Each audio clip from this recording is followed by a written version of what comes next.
Hello and welcome into episode 101 of Two Man Game with Damon and Dom. I'm Damon, that's Dom, and you are the listener.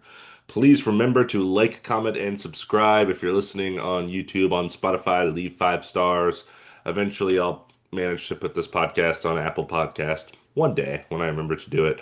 And then you could do whatever you do there.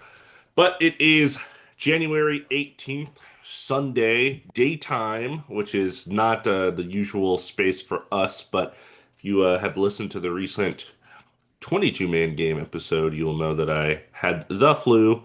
And then before that, Dom was still traveling. I was still traveling. Dom got his identity stolen. There's a whole lot going on. I don't know who Um, I am. so So we kind of have been kicking the tires a little bit here lately, and hoping to get back onto more of a normal schedule. Dom, how's everything going for you? If that is your real name. I don't know anymore. Can you tell me, do I seem the same?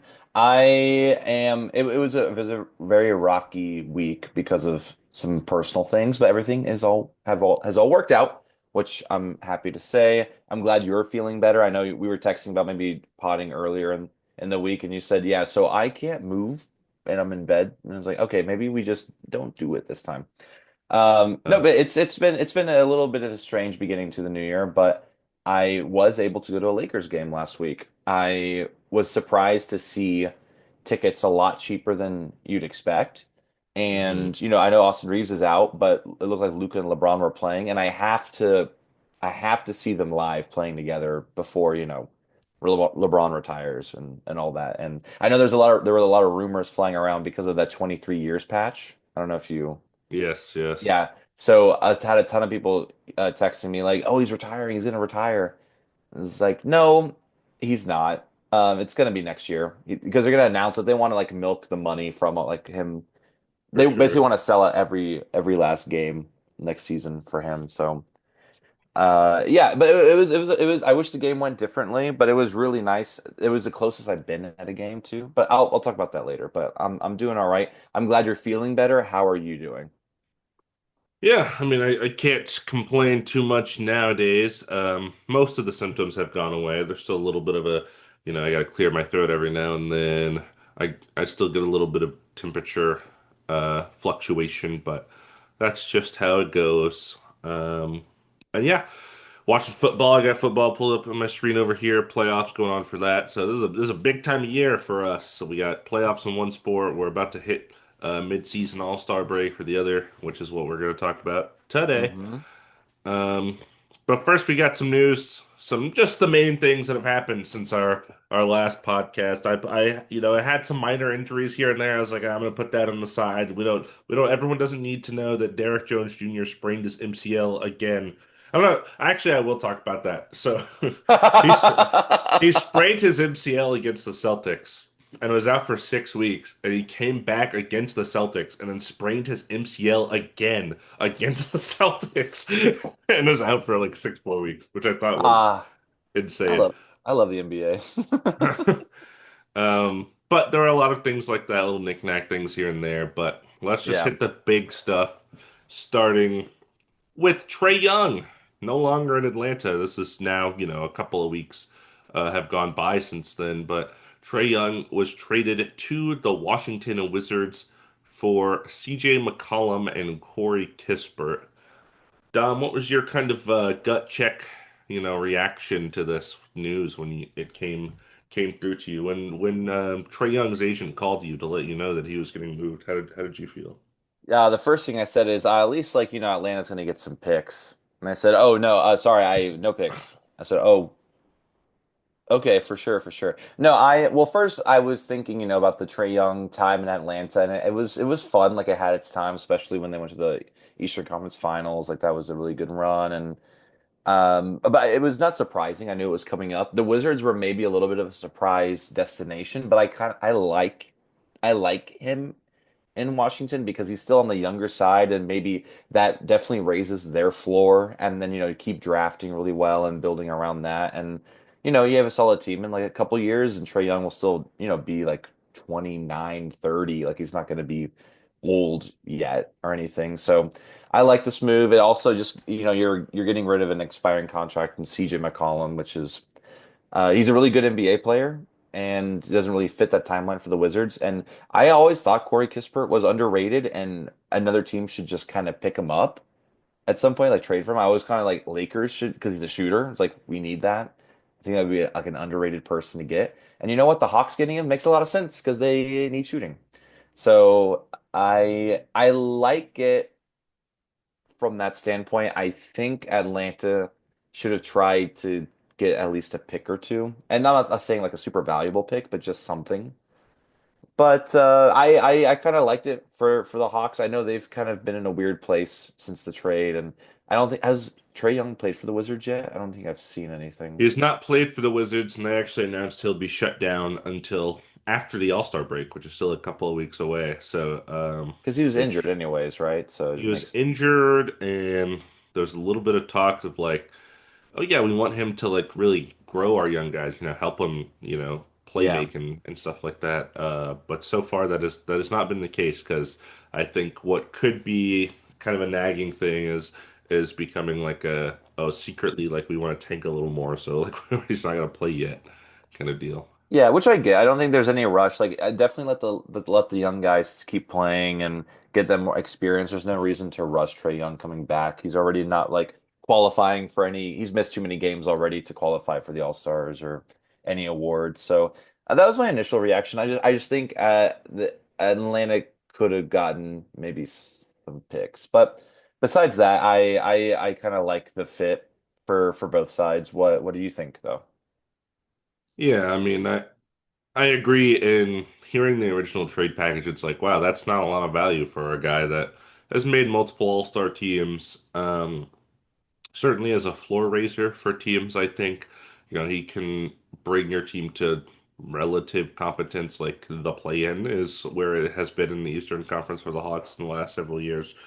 Um, that 2021 conference finals run, going further and further away in time.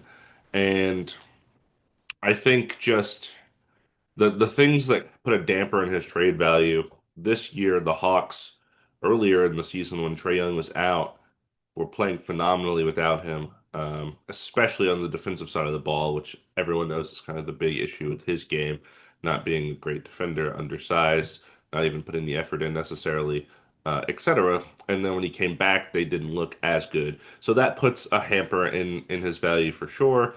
And then so that was like the big kind of surprise for me. Is like, oh, Trae Young's a big name. CJ McCollum, good player, competent player, having a good season for the Wizards. Um, Expiring, like you mentioned, Corey Kispert is also expiring. So really, it becomes a trade for cap flexibility in the upcoming summer. Perhaps I think they're kind of ready to move on with Jalen Johnson as their franchise kind of guy. No more Trae Young. Um, and I don't know if either of these players they acquired from the Wizards will stick around. Corey Kispert does add shooting. They already have Luke Kennard. They're kind of a similar mold in that respect. I don't know defensively if you can afford to run both of them out there together very often, but maybe you can stagger their minutes effectively. And then CJ McCollum, good player, but I don't know. I don't imagine that he's ready to sign an extension or anything like that. There's some other weird stuff with this trade as it kind of approached that Trae Young did want to leave the Hawks and kind of made that official. And then I guess there wasn't really any buzz from a lot of teams. Like no one was dying to buy in on Trae Young at this deadline. Um, so then it came out, it was like the Wizards are his number one destination. And I was like, okay, I feel like they're his only destination, which is why you said this, not necessarily that he is clamoring to go there or anything.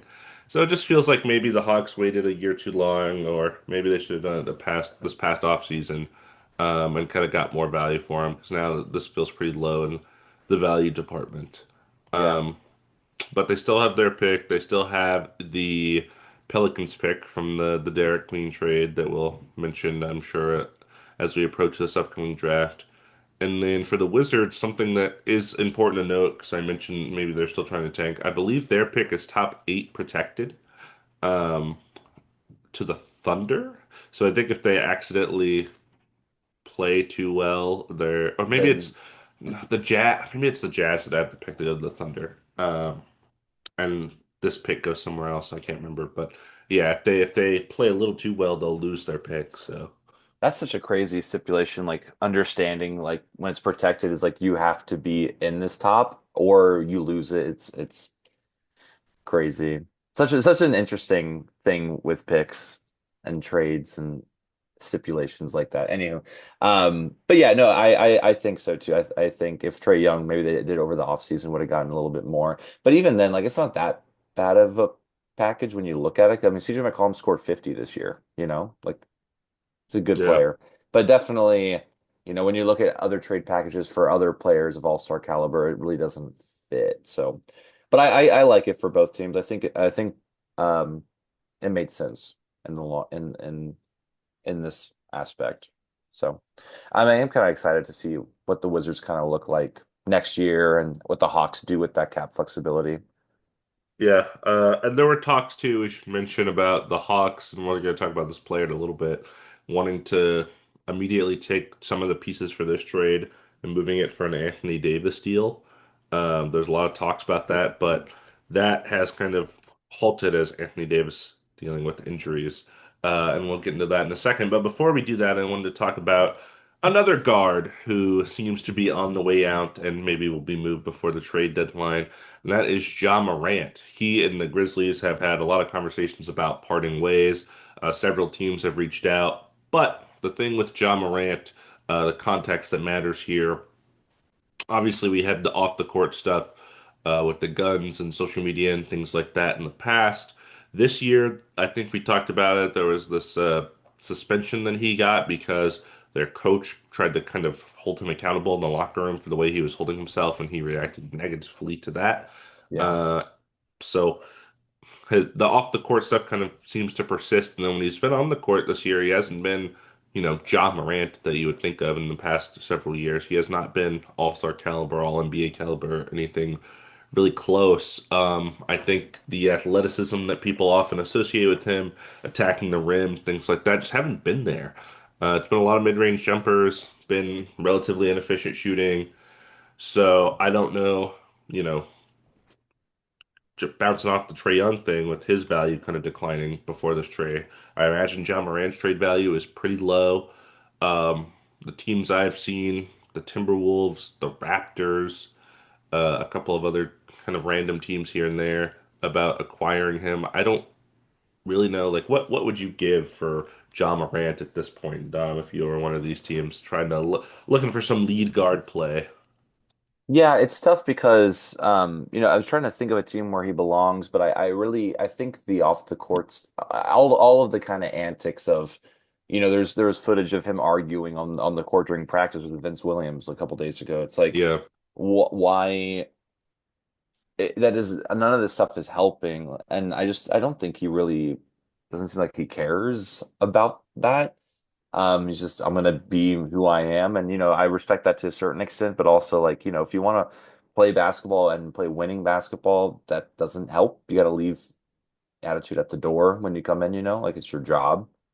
But Hmm. right now, if I'm like the Timberwolves, I'm like, sure, I'll trade like Mike Conley and a few picks if I have any, but I'm not going to give up like a young player for him. Ja Morant hasn't shown me anything this season to really wow me. Like, well, this guy's going to be a game changer for this team, or something. You know what I mean? What do you mean by a few picks? Just like what do the Grizzlies want? Like they would need they want something in return, unless you just want to get rid of Ja Morant. Like as a team, I wouldn't want to take the risk. It just seems too much of a risk at this point. Hmm. Well, And that's because why, like, when you say a few picks, I'm like, would teams do that? I don't think teams would do no, I that. know that's like you would not, yeah, maybe not a few picks, maybe like one. Because the Grizzlies are like, you got to give me something that I want. But if Hmm. it seems like, okay, I'll give you this aging player contract and like two fillers, but no picks. I'm like, do they do that just to get rid of John Morant? Maybe. So you could literally just call and, you know. offer them basically only stuff that adds up to the money. And like, hey, Is which is Rob Dillingham too much? Is that too much in a John Morant package? I think so. I still like, even though it just hasn't exactly worked out the Timberwolves for him, he hasn't like played that many minutes this season. I still think the upside is there. Whereas like, do we really need two big egos in with the Timberwolves? Like Anthony Edwards is already like that guy. You get Ja Morant in there. Do you really think they're gonna like get along? And like you know, like I think you have to think about that as a GM before you do these trades with these characters and these guys that have a very big personality. And you have to think about that. If you have too many people with big personalities on a team, it doesn't work. And um, Timberwolves are doing fine. Like I don't think they need a Ja Morant. And Raptors also, I was reading that too, and people are like, oh, Emmanuel quickly for Ja Morant. And I'm like, he has to be included. And I just don't understand how that's better for the Raptors. For the Grizzlies, I would do it for sure, even though it's a lot of money. It's like, all right, at least this guy, is younger and like there could be probably not going to be an all-star, but at least we could start over with a younger guy. Hmm. So Yeah, that Quickly contract is still no joke. it's no, yeah, That's a it's what, two long more, contract. 3 more years, I think of it. Yeah, so it's not Some great. uh some other teams, the Heat, where that would be a clash of culture and personality right there. This guy's kind of doing whatever he wants in like the Miami Heat way. Right. Um, I feel like the Heat. I mean, you can look back at the LeBron years; they won that battle against that guy. So I don't really see John Morant kind of emerging as the domineering personality there. The Kings, they're a team that has been mentioned. The Kings can do anything, and I'll probably be happy. So. Uh, I wouldn't actually hate I that's the one that first team I'm like I could see as long if that could almost be like a reclamation project for them. I honestly also could see the Clippers now that we talk about it. The Clippers, yeah. Harden's having a pretty good season over there. I don't know Yeah, I know. how they want to mix those up. And then a team that should be mentioned for really this guy and then the next guy that we'll talk about because their stance all year has been we're buying, we're trying to win. And that's the Milwaukee Bucks. They're still trying to get something to Giannis. They're not quite selling out yet. I don't know if this is what they need or want, but just teams worth mentioning. Yeah, I feel like you see Trae Young traded for CJ McCollum, Corey Kispert. When you mentioned the 2021 conference finals run, this Grizzlies team has never even had close to that level of success. They've had, Yeah. I think, one second round appearance in the John Morant era, a lot of first round exits. So, I don't know what that ends up looking like for them. And then also, like, if they do decide to move on from John Morant at the deadline, what does that mean for guys like Jaren Jackson Jr.? And, do they just completely sell out?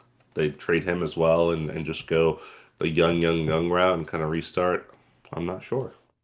Yeah, the Grizzlies have been a team that have been so up and down the last few years. It's hard to really form an opinion on them because yeah, besides Jaren Jackson Jr. and Ja Morant, like the all-stars behind them are just, really solid role players like Santi Aldama. He's there, he's good. And then you have younger guys, interesting young guys, Vince Williams, Gigi Jackson, Jalen Wells. So it's like it's almost like there's so much degrees of separation. It's like how do we decide to just go the young guys route? Run the young Yeah. guys, you sell the all-stars, the post all who have been all-stars at right now before they even their value gets lower or and I'm honestly kind of that opinion as much as I would love Trey J to stay on the Grizzlies, like they already did the Desmond Bane thing and he was probably my the favorite part of the Grizzlies, so it's like Right. seems like that was the beginning of the end of this kind of iteration of that team. So you know oh yeah, KCP is there too, I forgot about that. It's another role guy who's I haven't checked to see if he's doing better. I'm assuming he's doing better because last year was terrible. But Yeah. yeah. We can only So hope. yeah, what would you do if you're the Grizzlies? Like right this second, what would you do? Um, yeah, he is a pretty distressed asset. It doesn't seem like they have the ability to kind of get him to buy in and really play up his value or anything like that. So I feel like it is just like we got to pull the plug and start the next era as soon as possible. Feels like kind of the right move at this point because I think just like the Hawks with Trae Young, they kind of missed their mark if they wanted to get rid of this guy for an appropriate value or whatever they deem as appropriate. So teams that want to give you pieces that are expiring, I guess, is fine. That seems to be what a lot of kind of front offices lean towards. Or if there's any offer that has a guy that's like interesting, even if it's like a role player. Um, and then yeah, if there's anyone offers you a pick or a young guy, it's like immediately accept. But yeah, I don't know. I mean, what like is Ja Morant for like Zach LaVine and stuff? Like, is that a trade that anyone cares about to make? I don't know. Yeah, I mean, yeah, I agree. I agree.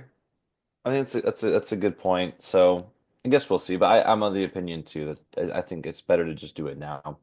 It just isn't work. There's been too many times of it trying to work, and maybe you hold on to Jaren Jackson Jr. till like the off season this year, and then Hmm. do something with that. But definitely Ja Morant getting out, I see that happening. But another player we kind of alluded to earlier Yeah. that might be seeing their way out. Well, Anthony Davis. So he suffered a ligament damage in his left hand and is going to miss multiple months. And there are several teams interested in trading for him. We mentioned the Hawks, which this kind of got in the way of that. Were you surprised seeing that Anthony Davis might be traded? I mean, this is his first season there, technically, or first full Yeah. season. Yeah. Well, no. Because they're bad. The Mavericks are bad.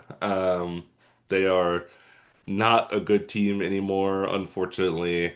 They still don't have Kyrie yet. Um, and it's really just been, Cooper Flag, PJ Washington, Lively's after the season. And it just feels like once Nico was let go, it was like, yeah, that vision's dead. So let's go ahead and let's move on from this as fast as possible. And Anthony Davis is unfortunately the biggest part of that. This ligament damage injury was so weird. It was on a pick and roll play, and he got his hand like caught on a jersey, like on somebody's jersey, and ended up kind of a freak accident kind of thing, which he's had a lot of. And I mentioned to you before we were recording that I had multiple kind of things that I just deleted as screenshots. Before this happened, like way back, and I think towards the end of December, he had another groin injury, which he's had several of in his career. So it was like multiple Anthony Davis injuries since our last podcast. But this is the one that's going to sideline him for a while.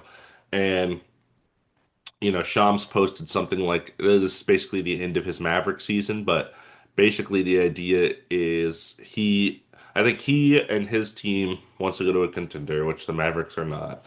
Um, and theoretically, he will be healthy for the playoff run, so they're kind of trading for him for the playoffs, I guess is the idea.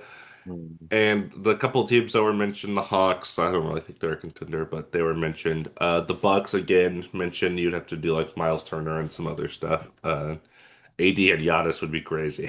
That'd be a wacky little team over there. Yeah. Um, but also not really a contender. I don't think any contending teams, like the teams that are in the top five of either conference, are really like, I would love to do this deal, but maybe just a team in the playoffs. It's weird though, trading for a guy who, of course, has missed a lot of games in his career. It's kind of, sadly enough, what his kind of reputation is most about now is not playing. Yeah. Um, and you don't know what he's going to look like when he comes back from this. You obviously can't assume he'll stay healthy through the playoffs. He's obviously 33, 34 years old. He's a $63 million player option coming up that he can accept.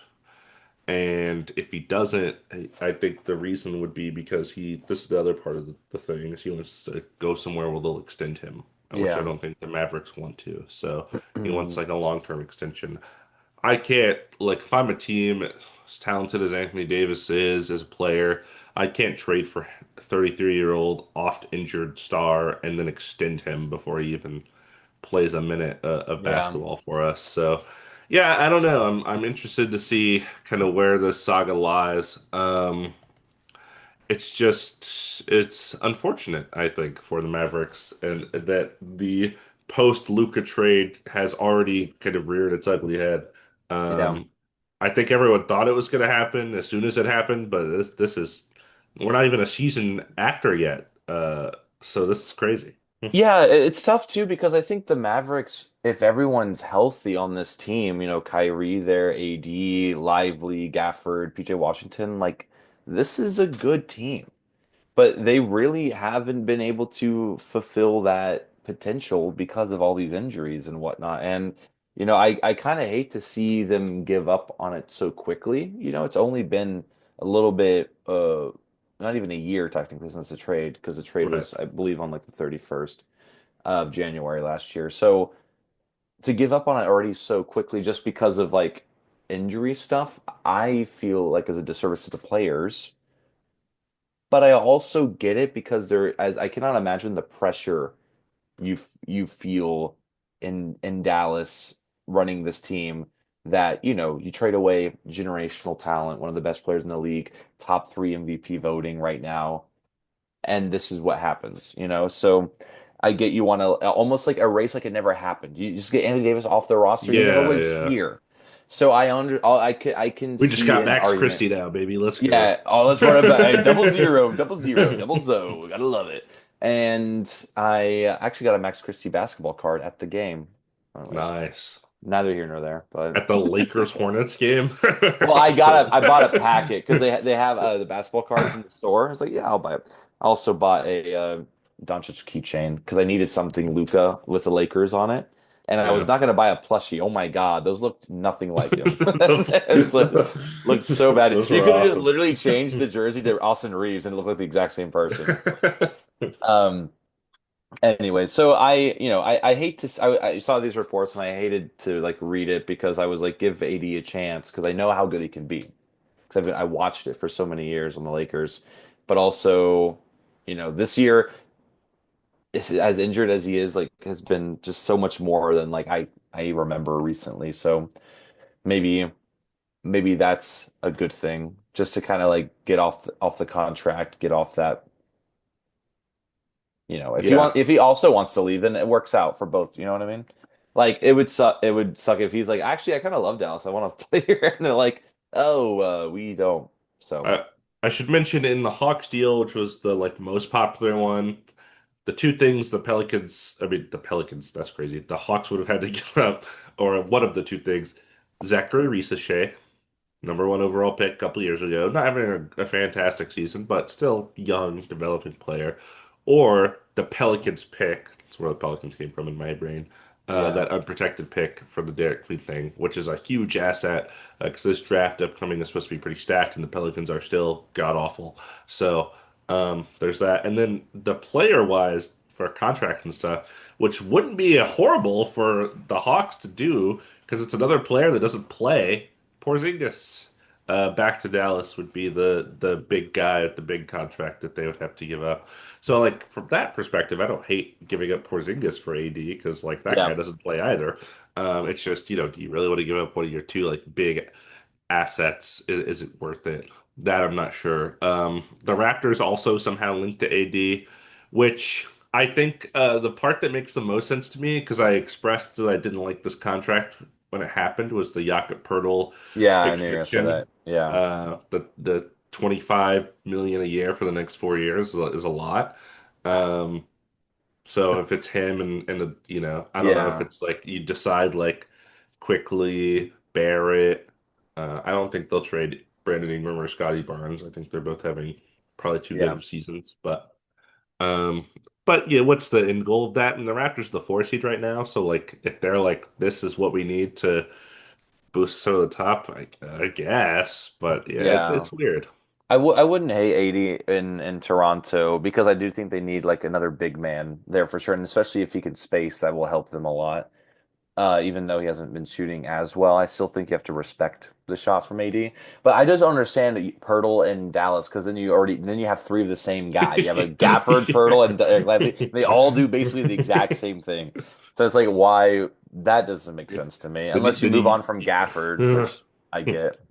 Hey, trade Gafford to the Lakers. Okay, fine. Okay. All right. Who do you Okay. want for him? You can have Gabe Dalton Vincent. Knecht and Gabe Vincent. Hey, they're really good. Oh my Uh, God. I'll talk about the game in a little bit, but it was okay. crazy. Sorry. But Uh, yeah, we'll see what happens with AD. I hate to see him injured. Ultimately, I just want to see him play basketball. yeah. And then the last guy here, the last trade guy, Jonathan Kuminga, has officially requested his trade from the Warriors, shocking absolutely nobody because we all saw this coming after his weird extension talks that happened in the offseason. So weird, dude. But yeah, he became eligible to be traded, I believe, on the 15th of January, and then He was immediately like, was like, "Please get me out." And it's weird to think back because the playoffs when they played against the Wolves in the second round, he like didn't yeah, play at all in the first two games, and then Jimmy Butler got kind of injured, and then he yeah, started, and then he was like their leading scorer for the rest of the series. yeah, And it was like, okay, like oh, this guy is a good player, and then this season. I think Steve Kerr made a comment about like, oh, Jonathan Kuminga, he's earned those minutes. Yeah, we gotta play him more. Played a lot at the start of the year. It's just like hasn't played in like the last couple of weeks. Just been riding the bench. So, I would love to see him not on the Warriors because I do think he deserves a real chance somewhere that will give him not the keys necessarily, but just a more steady role in an offense where this yeah, Warriors team is just nothing but old guys ready to die and go off into the sunset, and he could go somewhere else. That's fine. yeah. Do you think Kuminga to Bulls? Do you think that's still a possibility? Kuminga to the Bulls. I don't know who they would give up. It'd be Like you don't. Vucevic probably. That's fine. Yeah, you you can have Vucevic. That's totally cool. I think Um, that's what I was reading about like that. they're still buying into like the we're gonna be the oldest team of all They're time. like, who's the oldest center? Let's get him. That would be that would be funny. Experience wins basketball games.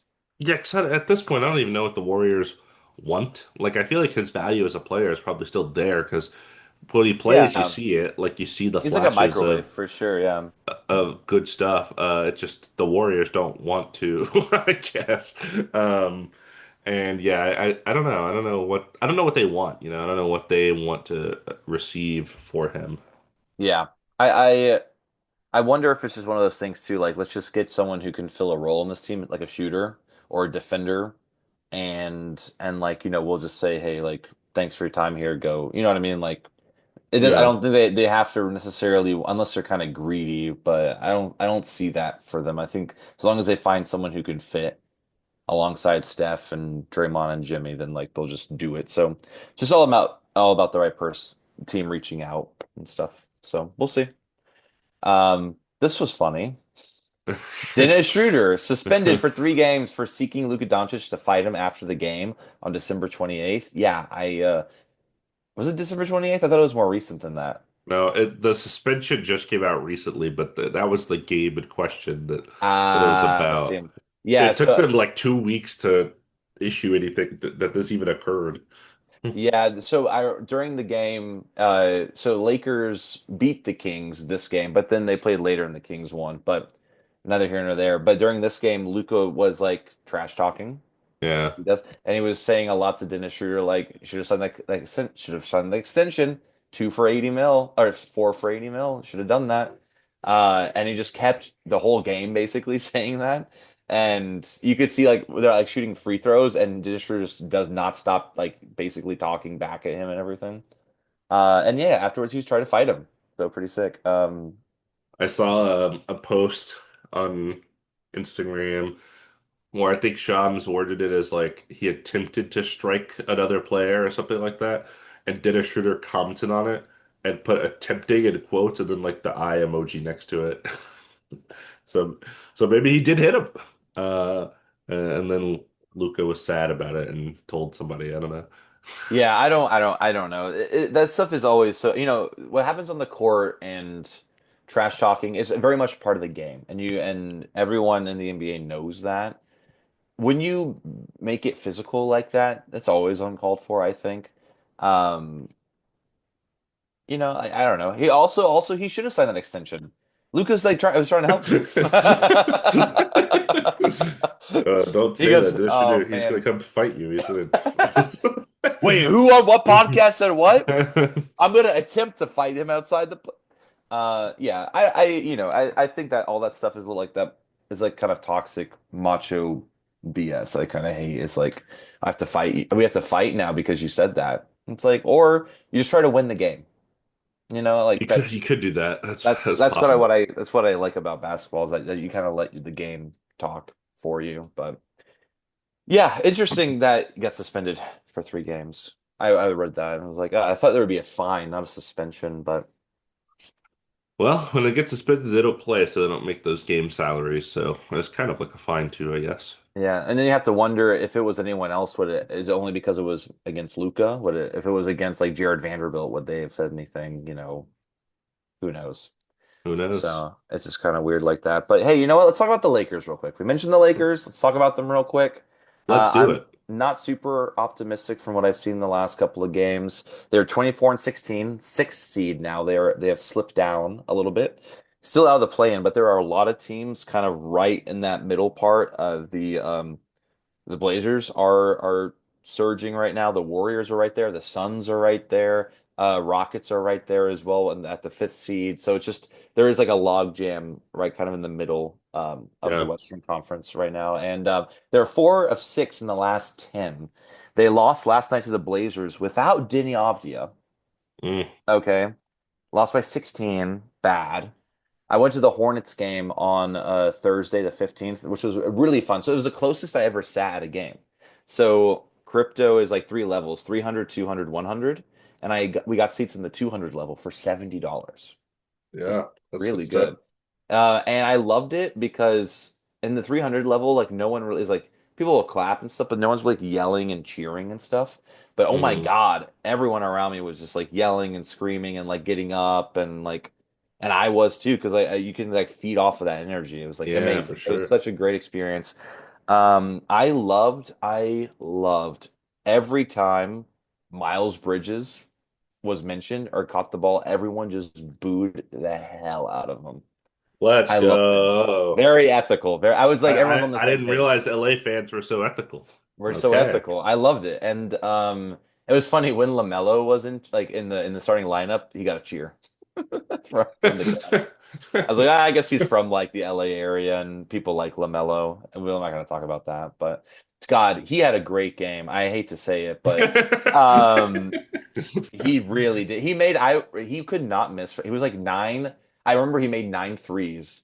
I didn't realize he attempted 17, which is Oh, insane. wow.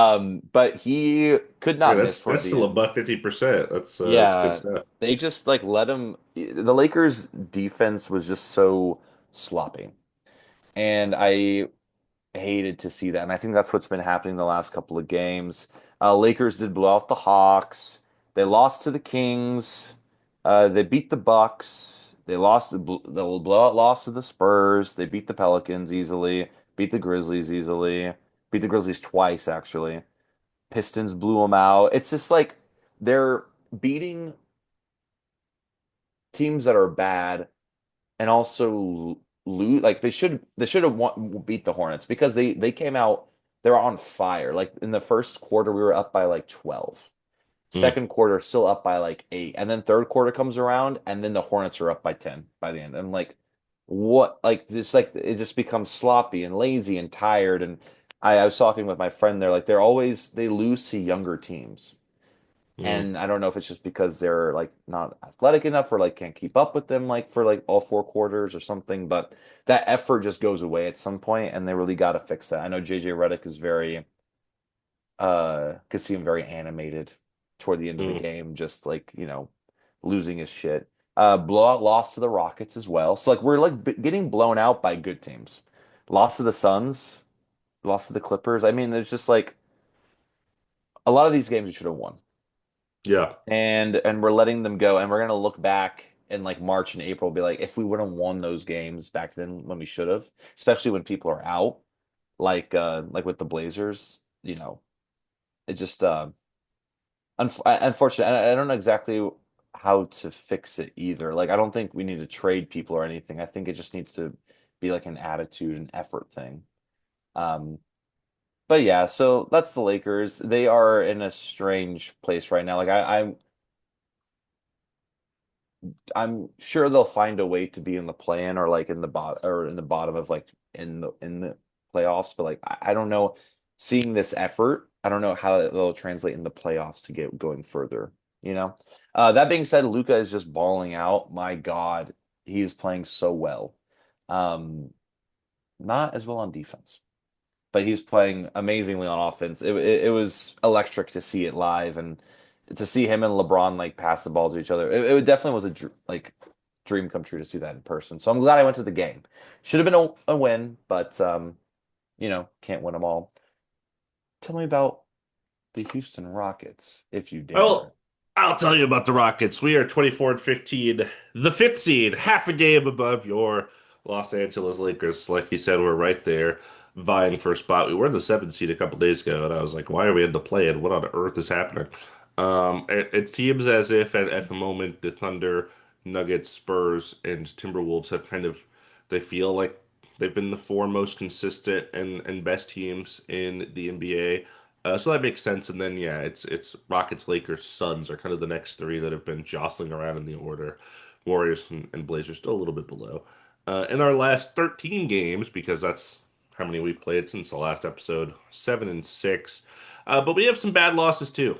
The Clippers, that team's not in the play-in. The Mavs, that team is not in the play-in. The Blazers, twice we lost to them. Like you said, they are surging lately. The Kings, bottom tier team, and then the Thunder, like a real actual NBA team. So it's like, okay, one of those losses is like to a team that's better than us, I would say. And one of the Blazers losses, sure, but both is kind of crazy. And then we beat the Lakers. You mentioned that blowout game. We beat the Cavs, who have looked better lately, so that was a good win for us. The Pacers, Nets, those are both kind of bleh teams. The Suns, who we were lower than for a little bit, and then the Bulls and Wolves, another good team. So we do have some good wins under our belt and some losses to some rather subpar teams. It's kind of weird. We did miss Shingun for a bit. He just came back pretty recently. He was out for like a 5 to 7 game stretch, not that long, but we were without him for a bit there, which definitely impacted us. And I think our offense has, the biggest worry I've had about this team, our offense kind of looking sloppy and not, we don't have really a primary point guard playmaker type guy. So it's a lot of kind of ISO ball or just a simple pick and roll. Not a lot of movement amongst all five players. There's been a thing with Tari Eason that I should mention. Because I actually went to a game. I forgot. I should have mentioned this. I went to Pacers, the Rockets Pacers game. I was at that game, and Tari Eason has kind of had this thing where his minutes have gone up and down. Like he's not played at all, or he's played a little bit, or he's played like a six-man role a couple of games here and there. He started. And when I was at this Pacers game, I saw a lot of like visible frustration from him because he would kind of get pulled for after being in the game for only a couple minutes, and then he like walked into the tunnel and he walked back out, sat on the end of the bench, had like a towel over his head, doing kind of all this not great body language stuff. And then he would go back into the game and he would be fine. And then when he get pulled out, he was kind of whatever. So that's something that I'm keeping an eye Hmm. on because he seems to have some qualms with the amount he's playing and how inconsistent it seems to be, which makes sense. And I think, from for him, it's like we traded for Kevin Durant, and then there's Jabari.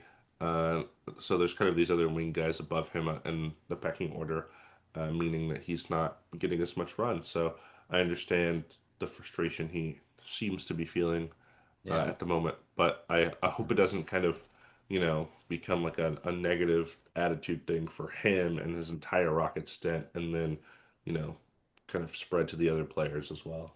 Yeah, or it become like he's interesting. He's still young, like piece if you decide to like maybe do a consolidation trade for someone like a bigger like all-star just to kind of beef up some of the positions, since you do have quite a few wings already on this team.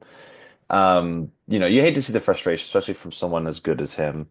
And um yeah, hopefully it's tough because you have to sacrifice your minutes for the team. And you knew that going into the season, like you said, with getting like Kevin Durant. But it's different in practice, like hearing that you're gonna lose minutes and then in the game you're losing minutes it could be frustrating. So Yeah. hopefully that doesn't become too big of an issue with the Rockets. And they keep on winning. It is not good of them that they're beating like the teams they should beat and mostly, but then like the really good teams are also winning, like the Wolves and stuff. So Hmm. I think it's good. I'm not like too Yeah. worried about that, I guess. Well, we'll see as time goes on. At the beginning of the year, I was probably like some amount of me was like, yeah, the Rockets could win a championship. I don't know if that's where I feel about them at the moment. I feel like they almost feel like a second round exit or maybe a conference finals exit at best because some of these other teams in the West just look better, Yeah. frankly, than them right now. Just seems like yeah, the chemistry is there for these other teams, and the Rockets are still figuring that out. And I think Lakers, in a sense too, are just trying to figure out exactly how to play with an all-star player like this on their team. So Yeah. I get that.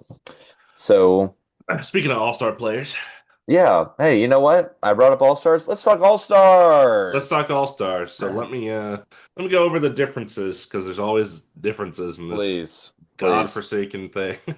Um, so All Stars a little different this year. There will be 12 Eastern Conference and 12 Western Conference players picked, which is normal. That's how it always is. But this time it will be entirely positionless. So instead of the format in years past that was guard, guard, front court, front court, front court, it's now just five guys in the starting lineup. And then similarly for the reserves, it's just all backups. So those 24 players, they will not be East versus West. They weren't East versus West last year either. This time, there will be three teams, all of eight people. Two will have only American players, and one will have only international players, which is a strange choice. We're going USA versus World for the All-Star game here. Um, Despite this new format, fans, players, and media members still vote for five starters in each conference like they normally do. And then the Hmm. coaches select reserves like they normally do. Even though that's not how the teams will work, there will not be five starters. There will be 15 starters because there'll be three teams. So, Yeah. it'll be a little different in that way. And then if that ratio is not met, so 16 American players, eight international players, 24 All-Stars, that's the ideal scenario, I guess. If for some reason we don't have that exact ratio, which we probably won't, Adam Silver is going to come in and just say, "Yep, here's another All-Star. International, you only have seven guys. Here's an eighth guy," and just kind of throw out some free All-Stars, I guess, which is very weird. and Yeah, yeah, it is. The three teams, once they're formed, I don't know how they're going to decide, the American teams splitting. Like, I don't know what that looks like. No clue. But once the three teams are formed, they're going to all play each other in a 12-minute game. And then the two teams that have the best results in the three 12-minute games will then play a 12-minute championship game, which I can't imagine will be interesting at all. What is this? So I feel like the round robin-ness of last year's format really didn't work, and they said, let's try it again, but with a different set of team. No G League this time. Um, Yeah. Weird, weird, weird, weird. Yeah, the more we talk about it, the more details we find out, the more it just does not seem like something that it should be an all-star thing. It sounds such a just like kitschy thing to do with the best basketball players in the world, just like throwing them on an eight-person team and then having them like do a little tournament is so almost like a just like feels like a very summer like Hmm. fundraiser game, not like this is like the best players, you know? It's just so Yeah. I will try to watch it as best I can, but yeah, we'll see. I will say too, like, we're gonna talk about our all-stars, like who we picked and everything, and I thought it was more difficult than the past because it was very pigeonholed. Like you need three front court, two back court, three front court, two back court, and then like three reserves, something like that. So it was like you were restricted by position, and now it really just could be like anyone who deserves it. So it was more open, and in that way it was tougher, I feel like, because I can in years past I'd have to put like Joel Embiid, even though I didn't think it was, I needed a center to be like in this, all-star Hmm. thing. So now you don't feel like that. So it was a bit freeing in that respect, but I'm excited to see what our similarities and differences are like for sure. Yeah.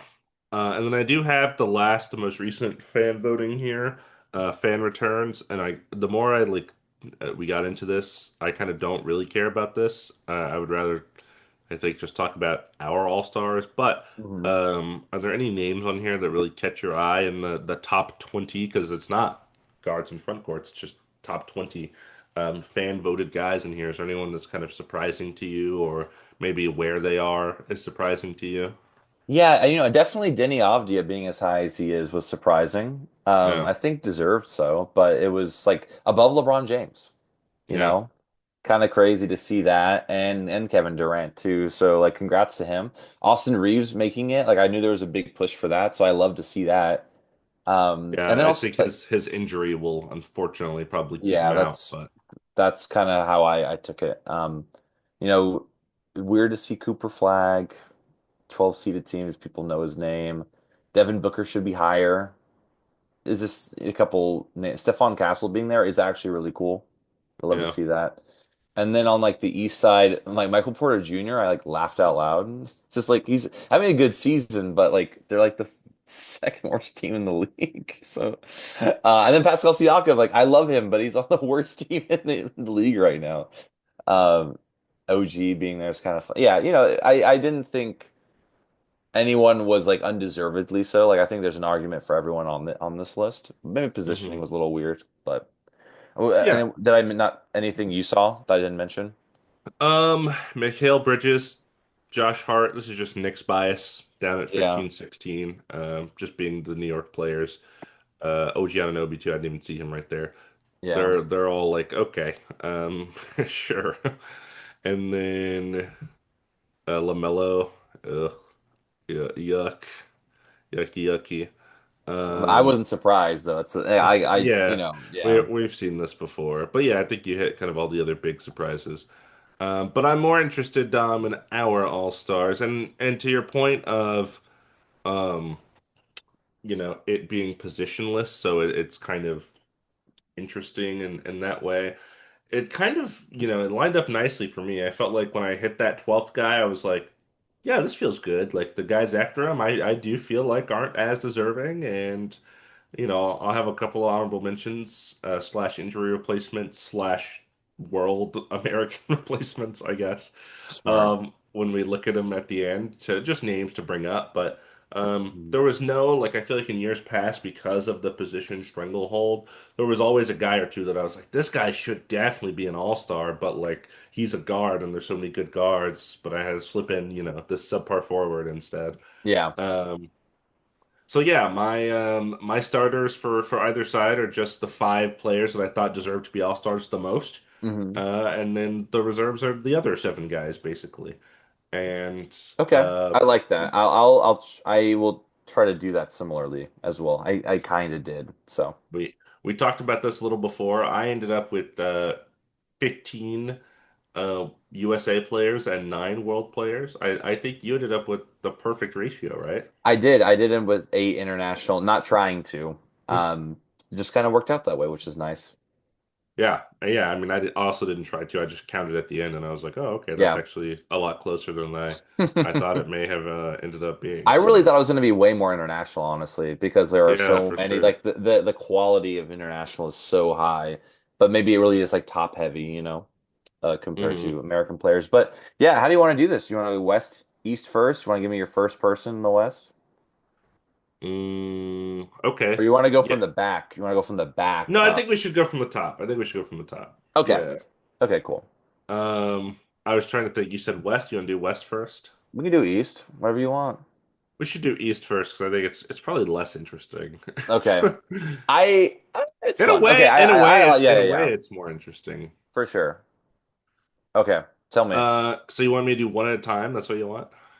Yeah, let's do a snake it kind. We'll snake it kind of. Okay. So give me yours, and I'll say like my first and second, then you go, yeah, go from there. My number one player in the Eastern Conference ends up being kind of a guard and forward, I guess. Um, I'll give you the stats. I'm the stats guy Please, here. please. 38 games played so far this season, 30 points, 6 rebounds, 5 assists, shooting 49% from the field, 37 from three, 79% from the line on a team that is currently second in the Eastern Conference. Jaylen Brown, an all-star starter with a bullet. He has to be. Yeah, the Celtics have been so shockingly good, and he has been really, really good in his own right. So I Yeah, have to throw him up there. love Jaylen Brown. He's on my list. Maybe not first. He's there. First I have Giannis Antetokounmpo. Yes, I know the Okay. Bucks are not as good, but just he is just that kind of player that is like a Hmm. lock for the All-Stars if he's healthy and not injured, and especially what's going on in Milwaukee, I feel might not be there much longer. So this could be like his last time kind of being an All-Star in the East, um, at least for the Bucks. So he's having a solid season. He's doing his best for the Bucks, but the Bucks are how they are, and we'll see if they are able to fix anything. What's going on? Okay. Uh, Giannis, not in my starting five. Not in my starting five. Yeah, I figured. And I'll get to why later. Okay, got it. Second, I do have Cade Cunningham. All Got right. to. Come on. Yeah, first seed Pistons. Got to give credit where credit is due, and Cade Cunningham has been playing amazingly, leading the Pistons as a first seed, and surprisingly so. And we love to see that from still a relatively young player. So he gets the shout out from me. Yeah. No, Kid Cunningham has been really good. So I don't have any qualms about this. I'm gonna hit you with my next couple starters here. All right, do it. 38 games played, 30.7 assists, 4 rebounds, 47% shooting from the field, 40% from three, 88% from the line on a team that has gone up and down in the standings. Currently the seventh seed, Tyrese Maxey I was gonna is guess. I was in gonna guess my Tyrese. starting lineup. Oh, do you want to Absolutely. guess? Is that what you want to do? You want to guess? Well, You want, I would you want me to give I you the stats and then you guess? that'd be kind of fun. I can't give you the seeding. That'll make it too obvious, but Yeah, but I watched have you watched 76ers basketball this year? yeah, I've watched a little here and there for sure. Little VJ, little Valdez, little Paul George. He exists. Joel Embiid doesn't jump most of the time anymore, but that's okay. Just ends up on the floor somehow every time. I watched 2 nights ago I watched Cavaliers 76ers, and it was a really close game, and the Cavaliers actually ended up winning, but I Yeah, was just kind of blown away by how well Tyrese Maxey was playing and just seemed a bit more in control than like in past. So it's just cool to see him maturing over time there in Philadelphia, and yeah, just leading them, which is nice to see. yeah, it's been really good. Hmm. Um, my next player here is a guard as well. So far I've had Jaylen Brown, who is, I guess, a guard or a forward, depending on, who you are. Yeah. Maxey, obviously a guard. Another guard here. 39 games, 29 points, 6 assists, 5 rebounds, 49% from the field, 39% from three, 85% from the line. Brunson? It's a great guess. Six seed, Donovan Mitchell. Donovan Um, Mitchell. Interesting. Okay, I want to hear. Ex- Yeah, I want to hear Yeah, this. He has been just like, I think back to a couple seasons ago where it was like the Cavs had the two kind of current E stars in Mitchell and Allen, and then they have Garland and Mobley who are like the upcoming stars. It's been like Donovan Mitchell and then like a giant like space before you even talk about who the second best player is. It hasn't been close. There's a lot of times I think lately they've looked better. You mentioned the Yeah. win over the Sixers, but a lot of, early on the season it was like, uh-oh, what's happening with this team? But it was never because of him. He has been consistently their best player and carrying them to a lot of victories when their other guys just haven't been stepping up from time to Yeah. time. Yeah, he did a great job when I watched them play, and just a really fun player to watch too. So okay, Donovan Mitchell. And they're higher in the seeding than I remember them being. I forgot they've kind of been winning recently. Hmm. So number three, I have someone I mentioned, Jalen Brunson. Okay, okay, Just because the okay. Knicks and just obviously the leader and the reason why they are able to play so well, and just think he's such an important part of that team. Like he goes out and it's a lot harder for them to win games. So I think he's very important to them and their system. So I have him three, and then number four I have our good friend Jalen Brown. I love some Jalen Brown. God, I hate the Celtics, but I love some Jalen Brown. So, S tier, S tier, Right. small forward, I believe. Yeah. So, yeah, Jalen Brown's just been playing amazingly. Who would have thought the Celtics would be the second seed without Jason Tatum going into the season? And he is, I don't want to say the only reason, but he's a huge reason why they're in contention to be like I have home court advantage in the playoffs as of right now. So, congrats to him. Yeah, did not see that coming. Um, my fourth player, 37 games, 28.6 assists, 3 rebounds, another guard, 48% from the field, 39% from three, and 85% from the line. Eerily similar numbers to the my previous player. Who Is do you this the one think I it is? said? Is it Brunson? This one is Brunson. Yeah, Yeah, okay. Brunson I it sounded similar. Okay.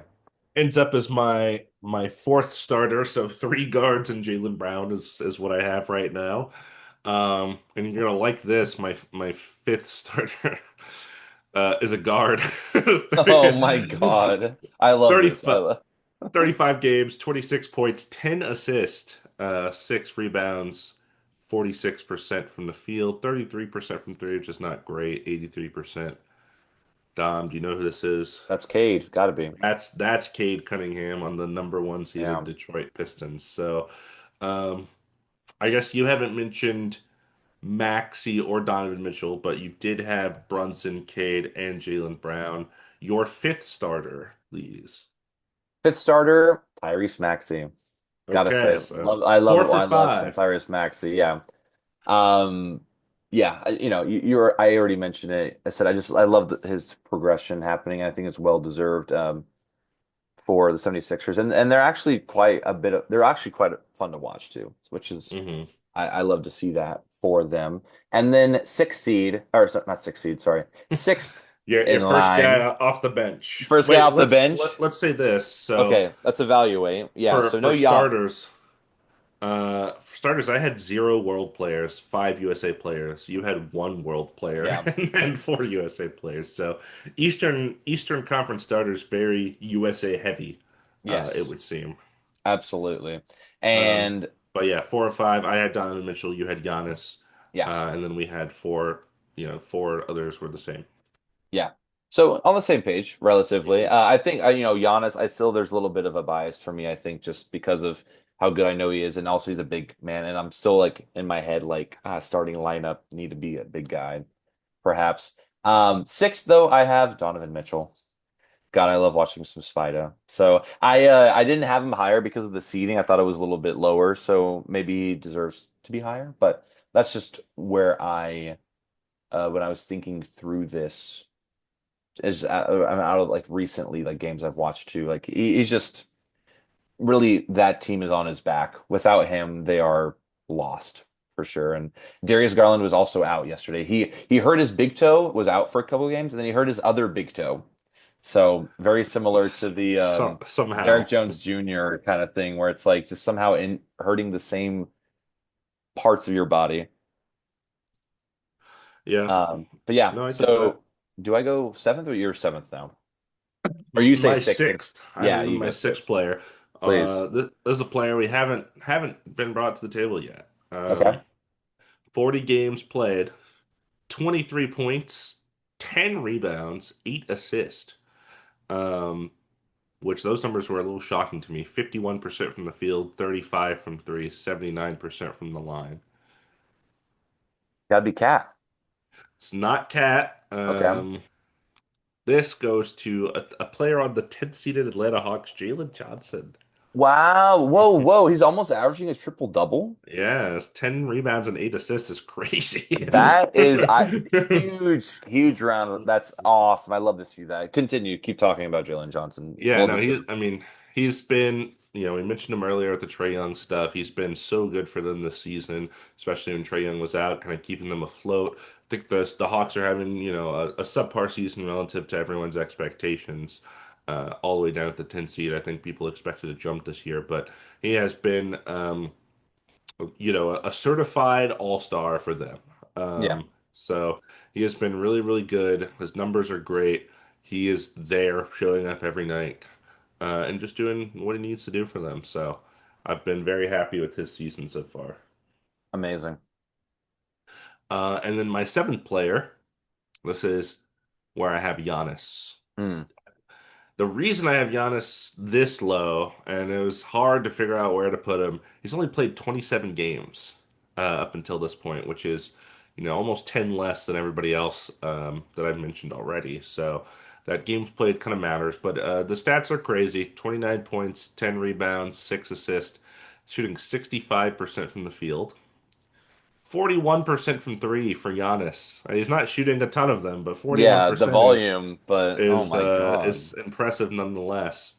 And of course, the Bucks are all the way at the 11th seed, so they are quite low in the standings right now. As they are kind of like the Nuggets and how they were with Jokic, not this year, but in previous years, where Jokic is on the court, we're an amazing team. Jokic is off the court, we're horrible. That's basically been the Buck story with Giannis. When he's suiting up and playing, they look like a really good team. When he's not there, they're like the worst team in the NBA, basically. Yeah. Um, so I do think he will ultimately be an all-star. It's just the games played kind of, had made me slide him down. I think ultimately he'll probably get that starting nod that you had for him. Yeah, I think just from popularity alone, which is, shouldn't be the best gauge of it, but yeah. Very interesting what's going on with the Bucks and Giannis. My number seven, Hmm. this is where I have Carl Anthony Towns. Okay. Um, no, he's having a good season. I didn't was not looking into too many stats or anything like that, but the Knicks are playing really well, and if it's not Brunson, then it's Cat who's able to, just help them win games. And every time I watch them, he just seems more confident than last year too in their system. Maybe even with Mike Brown as the coach. So I'm just happy to see that. Cat's still playing really well and at a high level. So got him at seven, and then at number eight, this is where I put Jalen Johnson. And I Mm, think I think I didn't have him as high. I didn't even look up the stats. I knew he was playing really well. I didn't know that well. Jeez, that's awesome. yeah. Um, just because the Hawks are in the play-in, I just didn't have feel like putting him higher. But with stats like that, I mean, love to see like a young guy come in and really make that his team. You know what I mean? No one Hmm. really he had to because Trae Young was out, so it just worked out. The opportunity was there and he took it, and I love to see that from young guys. Kind of like how Tyrese Maxey did that in with the Sixers. Jalen Johnson's doing that with the Hawks, so love to see that. Yeah. Okay, this will be interesting. I think we're gonna get into some names here that the rest of my list Yeah. it's really up in the air on if you'll have some of these guys or not. Okay.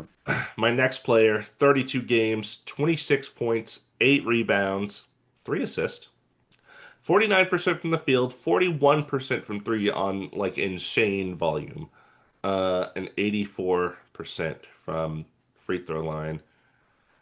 Is this LaMelo? It's not LaMelo. Okay. LaMelo's not on my All-Star team. Don't you dare. Okay. Um, Sometimes you surprise me. So I just want to make sure. I will say this player's on the 13th seed in the Eastern Conference. Okay. Oh, is it Michael Porter Jr.? Michael Porter Jr. is having a Wow. stellar season. Like his season is so good. It's kind of crazy. That one Nets executive though was like, you don't realize this guy's going to be the guy. He's more right than I thought he was going to be. Yeah, he's not Um, all 100% right, but he's a lot more right than wrong for right now. Yeah. Yeah, he is just scoring in bunches. A lot of it is, off passes from other guys, but he's creating for himself, which is something that we never saw a ton of in Denver because that just wasn't really his role in that team. And he is certainly not the problem for their team not doing well. It's mostly because they're made up of a bunch of random young guys. Yeah. But he has been their best player, and it hasn't really been close.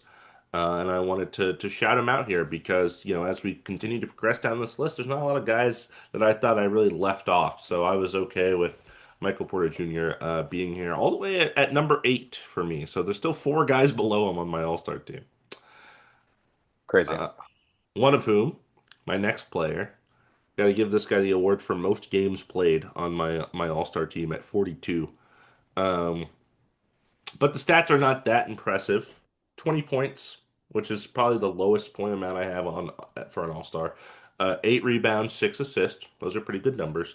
50% from the field, 33% from three, which is not great. 83% from the line, but he's playing like all defensive level defense. Um, like he is guarding the other team's best player and doing a fantastic job on a team that I think is surprisingly in the top 5 seeding wise. I'll throw that out there. Yeah, it's kind of sounding like OG, but It's not Jo- OG. He's not quite up to that level yet. is this guy on the Raptors? Yes, yes, he Scotty is. Barnes? Scotty Barnes making the old All-Star team for me. Love them. Um, yeah, his defense is otherworldly, and he's just doing everything they need to do. He's being the glue guy for them, which I think is a big part of their success so far this season. Yeah. I love that pick. Any Raptors in here? You know I'm a fan. Don't worry, Emmanuel quickly is coming up. Kidding, he doesn't qualify. Number nine, I have someone you have not mentioned yet, but I Okay. think deserves to be mentioned, and that's Derek White. Oh, Derek White. Yeah, Okay. yeah, Celtics two seed. Jaylen Brown isn't having a great game. Derek White is still holding down the fort, able to play really great defense and make threes and score. And, it really has become that guy on the Celtics that kind of just, is always, you can always depend on him and he's solid. It's not like he has bad nights. He's pretty consistent, which I think has helped a lot with the Celtics and their success. So I do have him here. Celtics bias, perhaps? No, never. Just I love good basketball. So that's why I wanted to shout him out. I think he deserves it. I think he got it last year, right? So this would be his second time as an all-star. I don't think he was an all-star. I don't think he's been an all-star. Okay. I remember there were He talks was an last year, but Olympian. maybe I remember that. Don't worry, I remember that. Yeah, no, he hasn't made an all-star game. This is the first year. This is the time it happens. And then at number 10, I have a Raptor, not Scotty Barnes, though. I have Brandon Ingram.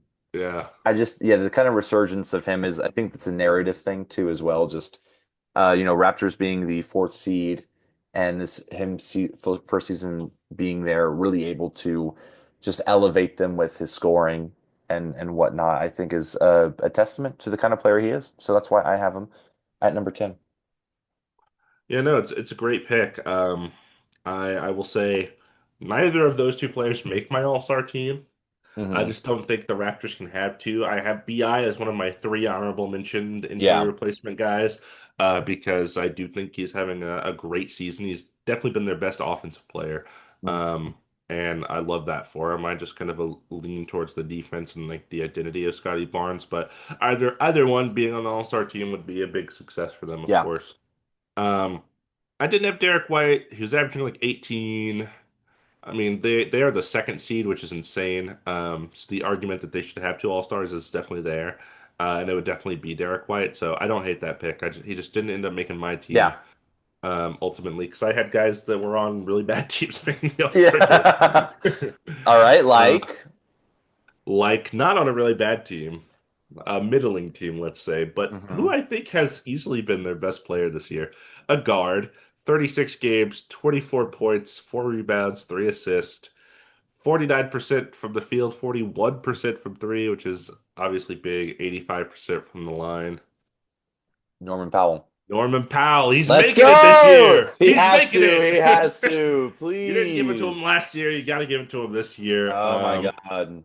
He's been so good. He's been their offense for a lot of the year. Tyler Hero has returned recently and been playing. Obviously, nowhere near enough to make an all-star team or anything like that.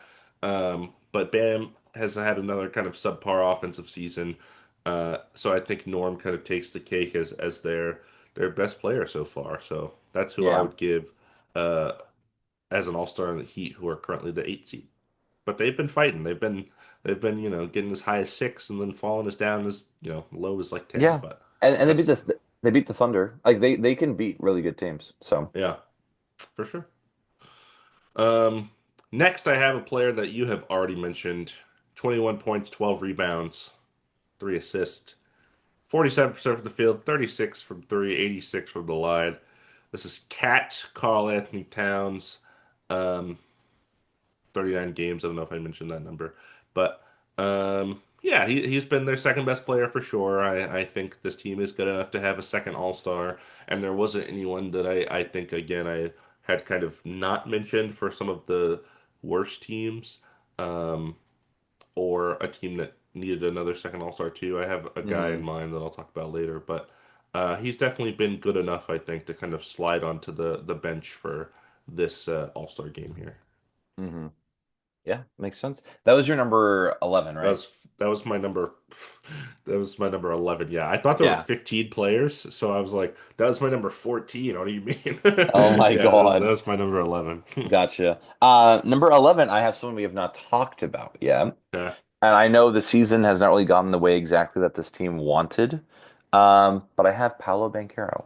Mm, Yeah, yeah. and the Magic are again like there's something's missing exactly on this team.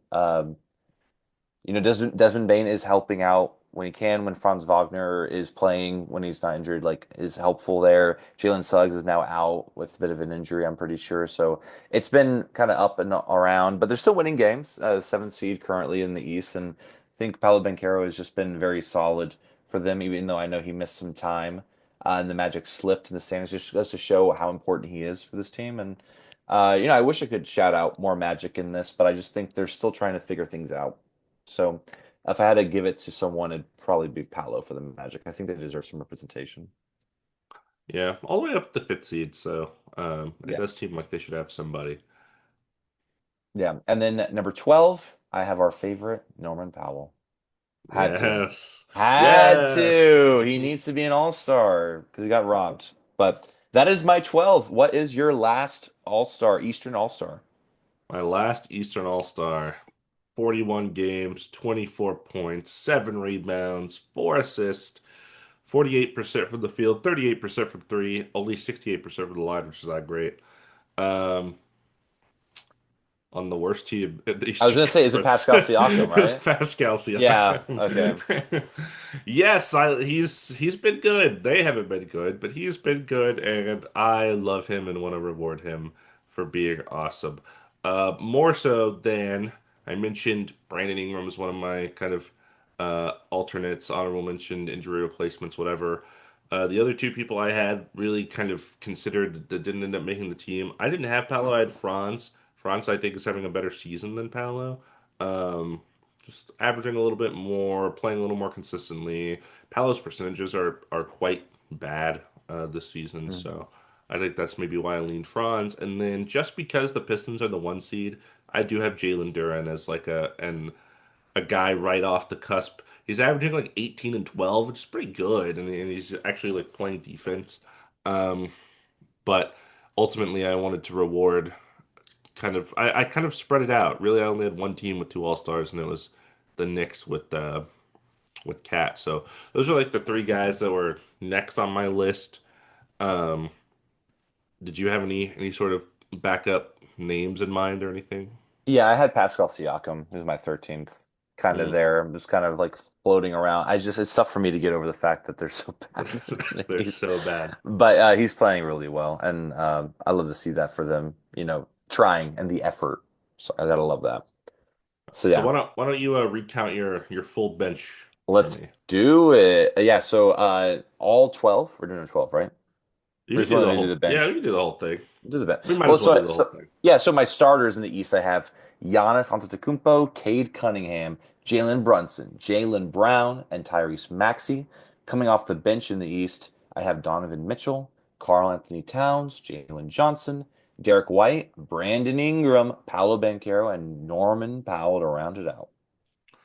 Okay. So yeah, I think we ultimately have three different players.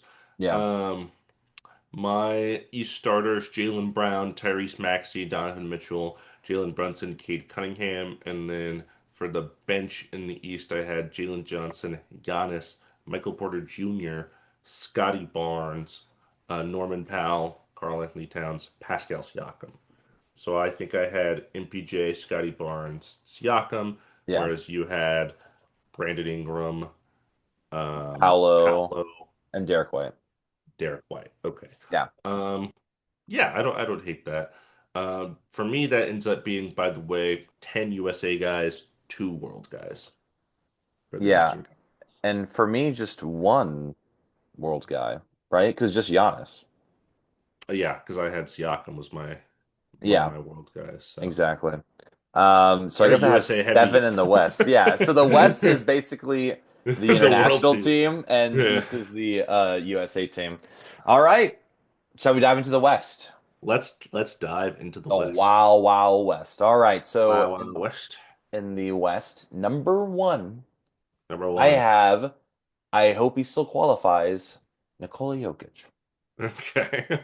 Because the amount the because I know he's gonna miss some time right Yeah. now, He's but missed a lot lately, and they've been winning without him. yes. So shout out to him. Shout out to the Nuggets for still winning games. And yeah, I just think he's just having an incredible season and he has not lost his touch whatsoever. He's it's I can't understand watching him play basketball. It's it's just one of those things and it's just like a gift to be able to witness this. So I have him as number one. Do I do number That's- two as well or just one? no, no, one is fine. Yeah, yeah, I thought it was that's what I thought. Yeah. I'll do my number one is not Nikola Jokic, but it is a guy averaging 32, 6 and I already 4, know who it is. 6 assists, 4 rebounds, Yeah. 55% from the field, 40% from three, 89% from the line. So very close to 50, 40, 90. And yes, it is on the best team in the NBA. Yeah. Shea Gilgeous-Alexander had to be number one with a bullet for me. He's having an excellent season. So on a team that, of course, has fallen back to earth a little bit lately, but um, does deserve that top spot, I think. And then my number two, can you guess who this is? 30 points, 12 rebounds, 11 assists. Yeah, it's Jokic. Yeah. The reason he fell to number two is because he only has 32 games played, which is still more than Giannis, which we mentioned on the other side. Same amount as some starters, but as we progress towards the All-Star game, obviously the ratio gets skewed more and more out of his favor as he hmm misses more and more time. 61% from the field, 44% from three, 85% from the line. Third, Nuggets are the third seed right now. Actually, I think they no, they are the third seed. They're still Yes, third, or yeah, The for Spurs yeah, moved up to the second yeah, pretty recently. So yeah, they are just having a great season. When he's there, they're awesome, and surprisingly, when he hasn't been there, they've also been pretty good, which has not been the case in the past. But having another MVP like season for sure, can't take it away from him. yeah. It's tough. Yeah. So number two, I have Shea Gilgeous-Alexander, of Yeah, course. Just incredible play, incredible player. I love that for him. Two internationals, might I add, so far for yeah, us. yeah, And time to throw in a third. Luka Doncic, number three. yeah. I wish I could put him higher. I really do. I just think that, the Lakers, he is playing really well, but he needs to be more of a leader. And maybe it's because of like with LeBron there too. They're still trying to figure that out, like who is the leader of this team. And I feel like LeBron has deferred to Luka. But I don't think they're there yet. Like when I really thought he was the runner up, like he should have been the MVP like 2 seasons ago. Like I think that was very obvious. And this year it's just not like he has the numbers, but he has to be able to lead the team like the other two are, like Nikola and like Shea. It's just he's not there yet. I think he will, but just not Yeah. there yet for this team. That's my number three. Yeah. And at this moment, my number three, Luka Doncic, has 32 games played, just like Jokic, which is interesting. But he is leading the league in points, 34 points a game, 9 assists, 8 rebounds, so almost triple double. Hmm. 47% from the field, 33% from three. You want that number to go up. 79% from the line, six seed right now for the Lakers. But he is the reason they win most of the time because Austin Reeves, who had a great start to the season, has been out for a while. LeBron was out for the start of the season, but Luka has been the most consistent of the three, of course. And then to get off of the world path that we've been on, my fourth player is not a world player. Um, 34 games, 30 points, 5 rebounds, 4 assists, 50% from the field, 42% from three, 79% from the line. Dom, who do you think my fourth player is? Gotta be my boy, Anthony Edwards. It would be Anthony Edwards on the fourth seeded Minnesota Timberwolves. So, is that also your fourth player? Now it's your turn. Yeah, sorry, my computer lagged for a second. He is, of course, number four for me, Anthony Edwards. Just um incredible season. I have so much praise for him. I think the one thing I kind of want to see more from him is just maturity. Still, he's still young, so he'll get there. But able to lead this Timberwolves team already to two Western Conference Finals and continuing that kind of play this season. And even when he's out, they've been able to still win. So it's a testament to that team. But just electric to watch, and can't wait to see what he does. So Yeah. not a surprise for me, I'm sure. And then number five, maybe a little bit of a surprise. Okay. Just a little bit. Maybe not too crazy, but a little bit of Kevin Durant. Oh, okay. Interesting. Yeah, yeah, yeah. I think the Rockets are poised to be that team this year. And I know you mentioned like they've been slipping a little bit lately, but I think, I just trust him so much, and he has been having a good season. And just one of the best shooters of all time. I think he deserves to be a starter for the West. Yeah, so we went 4 for 4. Did not go 4 for 5 or 5 for 5. I My had a fifth feeling. has to. Yeah, I'm low in my own players usually. Yeah. I kind You of can't kick them have down. too much. Yeah, exactly. Yeah. I think you'll like my fifth player though. 40 games played, 26 points, 7 rebounds, 7 assists, 47% from the field, 36 from three, 80% from the free throw line. And this is a world player. That's a little hint right there. It kind of sounds like Jamal Murray. What a great guess. Jamal Murray, not in my starting lineup, uh, Okay. but he will make an appearance on this Uh, team. Uh, Denny Avdia, that was my my second fifth guess. Yeah. starter. That's What? crazy. Denny I Avdia? love That's that. crazy. That's crazy. Okay. I was reading Uh, these numbers and I was like, I knew he was having a good season, but this is but nuts. whoa, yeah. No, that's awesome. No, and I was leaning that way because you said, "Oh, you'll like this," and I like Jamal Murray, but I'm not like, you know, not like Yeah. that. But yeah, he's playing awesome. I love that he's finally getting some recognition for sure. Yeah. Um, man, he's having an awesome season for this team that has been surging, and usually that's with him on the court. So we had four of the same five starters: SGA, Jokic, Luka, Ant make an appearance for both of us. But then you had KD. I had Diddy Avdia. That's four world for me in the starting lineup of the West. One USA player. That's the 3 and 2 for you. Yeah, Um, but yeah, big world representation in the Western Conference starting lineup, regardless. absolutely. I mean, yeah, it's just that's where they all are for whatever reason in the West. And I'll kick it off with my first bench player now. 38 games, 26 points, 7 assists, 5 rebounds, very similar to Denny Avdia. 49% from the field, 45% from three, which is insane. And they're shooting a lot of threes, 89% from the line. This, Dom, Jamal Murray. is Jamal Murray, my That's my great. I first like man it's off the just the bench. numbers. That's crazy. Okay, cool. I love to see It, it. yeah, the third seeded Nuggets, Jamal Murray, first All Star. He has to be. He's got to be. It's the year. He's It's the having year. an excellent season, and he is really doing a great job of keeping the Nuggets afloat in a season in which, yes, they're missing Jokic right now, but they missed Christian Brown for several weeks. They missed Aaron Gordon for a long time, and they're missing Cam Johnson right now for several weeks. So they've missed all of their starters for multiple weeks during the season, except for Jamal Murray, and he has been exceptional for them. Yeah. Can I ask real quick, how many games are they allowed to miss before they don't qualify? You I know? don't think there really is like a limit for all stars. I Oh, think that's they kind of it's just for just for like the end of year awards at the awards end of the and year stuff. awards. Okay, Yeah, very cool. Just wanted to make sure because there was like a couple names I had to double check, but we are all yeah. good. For me, Giannis is the one that was the lowest games played. Yeah. Yeah, makes sense. But I was like looking up because I thought some people might not qualify, but I get it. yeah, I think it's kind of just how the voters vote and how the coaches select the reserves. They kind of just pick. Yeah, makes sense. Number six, first off the bench, I have a player you have not mentioned yet. Maybe it's because he missed some time earlier this season, but uh, they're just playing surprisingly well. I have Devin Booker. Mm, Yeah.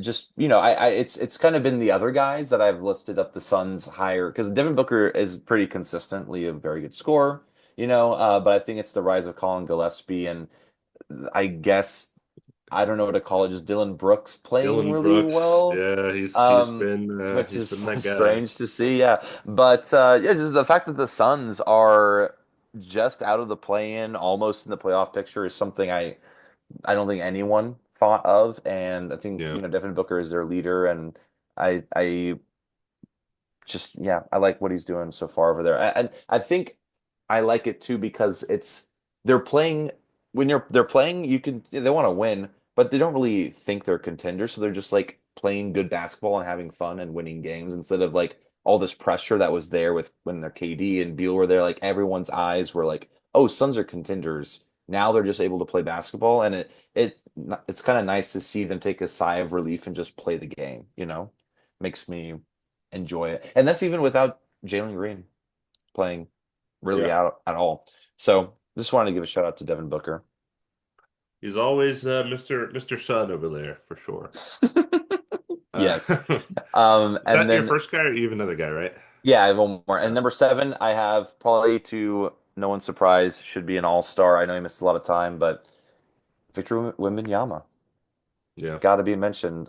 Just another great year for this developing young guy, and every year just elevates his game. Maybe missed a bit too much time initially, and he's still like a little bit on a minutes restriction. But he's when he comes in, he's playing to the full ability of himself. So we love to see it. So he is my number seven. for sure. Um, yeah, I have some different guys here. Next, a guy we haven't talked about, 30 games, 28 points, 6 rebounds, 4 assists, 50, 40, 94. He's in the 50, 40, 90 club. And he's playing just like Scotty Barnes, a world-class defense. He looks like the prime version of himself in that way. I don't know why I'm blanking right now. That's fair. The team is not great. They're the 11th seed. It's Kawhi Leonard. Wow. Was not even clocking the Clippers, I'm not gonna lie. He's That's having a awesome. crazy season. That's great. Yeah, Uh, shouldn't he be suspended, by the way? Should we talk about that? yeah, aspiration aside, it is at Intuit Dome, this All-Star game, so I imagine the Clippers probably want a Dude, representative. I gotta figure out if I'm trying to go or something. Yeah.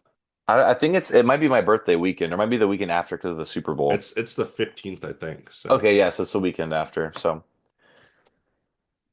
we'll see. Anyways, sorry, get a continue. media pass. Um, Hey, yeah, ethical ball, two-man game. Yeah, and it was my birthday. I just turned 30. Yeah, let me in. They go, oh my God. Oh my God. Come we on have no in. choice. We have no choice. I'm gonna have an Uh, aspiration t-shirt. Like, I actually work for I am them. Let me in. Thank you. On the inner, I'll expose board doc. My eighth player, I have somebody that you've mentioned already, Kevin Durant, 37 games, 26, 5 and 5, 52% from the field, 40% from three, 89% from the line. Almost, yeah. Very close, 50-40-90, and the Rockets, of course, are the fifth seed. So Kevin Durant ends up being an all-star for me, just on my bench. Yeah, makes sense. Um, good player. Oh True. yeah, hey, true, true, true. Number 8 and 9, I have two people you already mentioned. I have Jamal Okay. Murray. Huge Uh, shout out to him, what he's able to do in the absence of the other players for the Nuggets is great. Definitely deserves to be an all-star this year. And I also have Denny Avdia. I love to see it. These players, I love that the Blazers saw something in him, got him from the Wizards in a trade and were able to develop him. Like that's what you want to see. That's from players like this. So great to see. Also two international players. So mm. and yeah, and Wimby is also international. So I still have more international than American so far. Super fair. Yeah. All right, number 9. My number nine, somebody we haven't brought up just yet. 33 games, 28 points, 5 assists, 4 rebounds, 47% from the field, 39% from three, 93% from the line. It is always one of the best from the line. It sounds like Um, Steph Curry. it is Steph Curry on Yeah. the eighth seeded Warriors. Yeah, I think he probably still slips into an all-star nod here. Yeah. Still doing enough for this team, as clearly their best player. So. No qualms for me for Steph Yeah. Curry. Number 10. I wonder if you'll get this one. 33 games, 28 points, 7 rebounds, 2 assists. Not a lot of assists. 48% from the field, 37% from three, 88% from the line on a pretty bad team in the Western Conference. Bad Um, team in the Western Conference. Let's see. Uh I don't think it's not Markkinen, it is but Markkanen. It is what? Only Laurent. 2 assists? Yeah. I thought he'd do more than that. That's crazy. Okay. But 28 points, 7 rebounds. It's a That's lot. uh that's pretty good. Yeah, I know the Yeah. Jazz aren't great, but he's a good player. He's having a good season, so I Deserves. rewarded him Yeah, I can't wait till we mention Keontae George one of these years. one of Not these just yet, years. but one of these years Yeah. for sure. Number 10, I have a player we have not mentioned yet, and Mm, this would be his first All-Star appearance. mm, He is on the second seed in the West. I have Stephon mm. Castle. Oh, okay. Yeah. Okay. I've loved what I'm seeing from him this year. He has taken a jump, I think. I mean, if not an all-star, maybe most improved player. I think I could see that. I know Jalen Johnson kind of has that in the bag, even Denny Avdia. Like there's a lot of really great improvements seeing around the league this year for players. And Spurs are the second seed. We can't ignore that. That's crazy. And Yeah. Wemby having like minutes restrictions and not being able to play as much as maybe you'd want him to. Stephon Castle has been pretty consistent. They missed Dylan Harper for a bit of time, but I think he's been one of the more consistent players for the Spurs, and I would just love to see him get a shout out. So that's why I picked Stephon Castle. That's fair. That was your number 11? Number 10. My number Okay. 11 is a Ah. player we all know and love, international, Alperen Şengün. Mm, I mean, it's hard. I just love his game, and I know we were talking about like theoretical trades, and you're like he's the odd man out, which I do agree with. But as far as right now on the Rockets, playing really great basketball, and the Rockets are really good. I know he's missed some time as well, but I just like the way he plays the game, and I think deserves to be an all-star. He didn't make my All-Star team because I'm a hater. Um, a Rockets Yeah, hater. this guy hates his own team. Yeah, Shingun Ball has just been bleh a lot. And I Yeah, think ultimately that missed time recently kind of swayed me the other way. yeah. I'll give you my 11 and 12 are two players that have both appeared on your All-Star team. Wemby, 28 games, so the second lowest after Giannis, 25 points, 11 rebounds, 3 assists. 52, 38, 84 are the splits, but the Spurs are the second seed. Of course, he's going to have the great defense as well.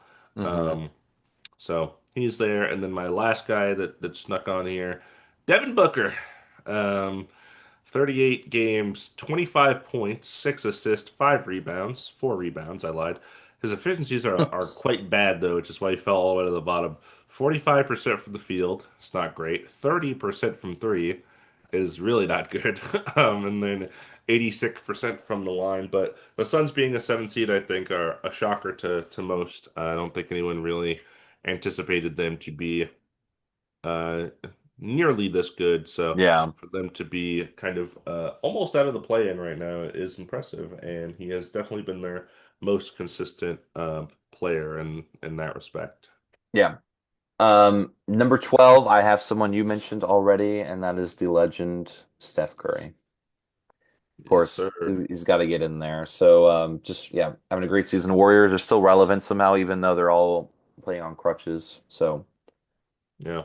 love to see that for them. So, what were your some honorable mentions? I know I was trying to figure out a way to get LeBron on here, and I just didn't. He hasn't played enough.